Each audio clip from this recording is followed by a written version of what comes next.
안녕하세요. 국어국문학과 이채령입니다. 저는 김승섭 작가의 아픔이 길이 되려면이라는 책을 소개하려 합니다. 이 책은 크게 세 가지 주제를 담고 있습니다. 첫 번째, 질병에 대한 공동체의 책임입니다. 질병을 예방하려면 개인뿐만 아니라 사회가 변화해야 한다는 것인데요. 작가는 사회 역학자로서 질병의 원인의 원인을 좇고 그것을 개인적 원인을 넘어서는 사회적 원인이라고 명명합니다. 예컨대 폐암의 원인은 흡연이죠. 하지만 금연을 위한 각자의 노력도 중요하지만 담배를 끊을 수 없는 그런 사회 환경에 놓인 사람도 있다는 것입니다. 열악한 작업 환경, 스트레스, 적은 임금과 같이 말이죠. 두 번째, 사회 역학의 중요성입니다.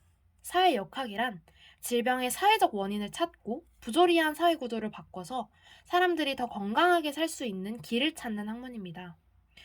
여론이 특정 집단의 차별이나 질병을 감정적으로 다가서는 위험에 빠지기 쉽습니다. 반면 사회역학은 이를 데이터를 기반으로 분석합니다. 이른바 역학자인 작가는 책 속에서 이 사회역학을 통해 도출된 결과를 풀어내는 동시에 사회역학 그 자체의 중요성을 강조하기도 합니다. 세 번째로, 새로운 시각과 의심의 필요성을 강조합니다. 사회 문제를 정확하게 인식하기 위해선 숫자를 올바르게 읽어야 한다고 주장하는데요. 예컨대 우리가 읽는 기사 속에서도 수없이 많이 수치가 등장하는데 그러한 특정 방식이 잘못된 경우도 많기 때문입니다. 인덱스 분석으로 넘어가 보겠습니다. 이 책의 2부인 질병 권하는 일터, 함께 수선하려면에서는 일터에서 벌어지는 질병을 조명하고 거대 기업과 국가 앞에서 약자는 취약한 지역의 노임을 보여줍니다. 여기선 크게 세 가지를 말하고 있는데요. 첫 번째로 거대 기업 대 노동자 이슈입니다. 쌍용 자동차 정리해고자 건강연구에서 이들 중 50.5%가 외상 후 스트레스 장애를 겪고 있으며 이는 포로 군인보다도 높은 수치임을 알 수 있습니다. 또한 이들은 국가에게 많은 도움을 받지 못했다는 것을 알 수 있습니다. 정부 고용센터의 도움을 받은 이들이 9.1%밖에 되지 않았기 때문입니다. 두 번째, 위험의 외주화입니다. 치명적인 발암물질인 성면이 대거 나오는 제일화학 공장은 일본에서 한국으로, 한국에서 인도네시아로 옮겨져 왔습니다. 이렇게 옮겨져 온 이유는 그 국가 내에서 이 성면에 대한 어떤 위험성이 공론화되었을 때 이 위험을 인지하지 못하고 있는 취약한 나라들의 그 공장을 떠넘기기가 이루어졌기 때문입니다. 세 번째로, 아픔을 소리내지 못하는 이들을 이 책에서는 이 세 가지 사례를 제시합니다. 이들은 고용불안, 수면부족, 우울증과 불면증이라는 질병을 앓고 있으면서도 위계질서나 특수직이라는 이유로 쉽사리 목소리를 내지 못합니다.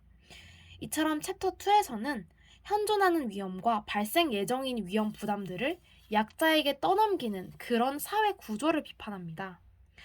또 목소리를 낼 수 있는 사회 역학자 같은 이들이 데이터를 분석해서 사회적 변화를 이루어야 한다고 주장합니다. 또한 약자를 보호하는 제도의 필요성을 강조합니다. 이러한 결론에 이르게 한 증거는 통계 자료, 그리고 분석 자료와 데이터와 같은 양적 자료와 면담 내용과 같은 일부 질적 자료로 이루어져 있습니다. 각 주석에 달린 자료의 출처가 명확한 문헌이고 또 이 분석 과정이 정확하게 제시되었다는 점에서 신뢰할 만하다고 할 수 있습니다. 마지막으로 주관적 평가를 내려보겠습니다. 좋았던 점은 난해한 어휘를 사용하지 않고 글을 썼다는 점입니다. 뿐만 아니라 이 사회 문제를 다루는 글은 감정적 호소에 빠지기 쉬운데 양적 연구와 정확한 통계 자료를 기반으로 하여 논지를 펼쳐나갔다는 점이 인상 깊었습니다. 이렇게 정확한 자료가 뒷받침되어 있어서 편향성이 있지 않다고 느꼈습니다. 아쉬웠던 점은 구체적인 실천 방안이 미비했다는 것입니다. 과거 자료를 분석한 데이터만 열거했다는 점이 아쉬웠습니다. 또한 이 책에서 제시한 스웨덴 등의 외국 사례를 어떻게 한국에 적용할 수 있을지 그 방안을 함께 제시했다면 더욱 좋았을 것이라고 느꼈습니다.